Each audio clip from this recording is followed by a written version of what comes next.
ராதே ராம் ராம். பகவான் பாரபட்சமற்றவர். பகவான் கிருஷ்ணர் அவதாரம் பண்ணும்போது பார்த்தோம்னா வெண்ணையும் சாப்பிட்டார் மண்ணையும் சாப்பிட்டார்னு பார்க்கணும் இல்லையா. அதனால் இறைவனால் படைக்கப்பட்ட எல்லாமே உயர்ந்த வஸ்துக்கள் தான். இப்போ பகவானால் வேஸ்ட்டாக ஒரு பொருளை அவர் படைச்சிருக்கார் அப்படின்னு இல்லை. அதனால் எல்லாத்துக்கும் ஒரு காரணம் இருக்குது. அது நமக்கு புரியலைங்கன்னா அது நம்முடைய குற்றம்.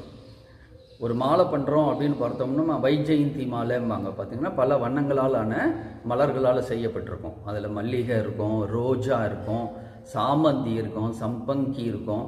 இப்போ இந்த மாலை அப்படியே நம்ம ஒன்றா ஜாயின் பண்ணிட்டோமா, இது எது முதல் எது கடைசி அப்படிங்கிறது கிடையாது. அதனால் இது உசத்தி இது மட்டம் அப்படின்னு பகவானுடைய படைப்பில் இல்லை. அதனால்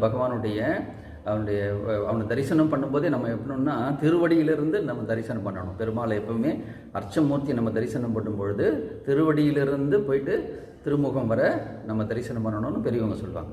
அதனால் எந்த விதமான பாரபட்சமும் அற்றவன் பகவானால் படைக்கப்பட்ட எல்லாமே உயர்ந்தவைகள். அதற்குள்ளே நம்ம எந்த பேதமும் பார்க்கக்கூடாதுங்கிறத நம்ம புரிஞ்சுப்போம். ராதே ராதே.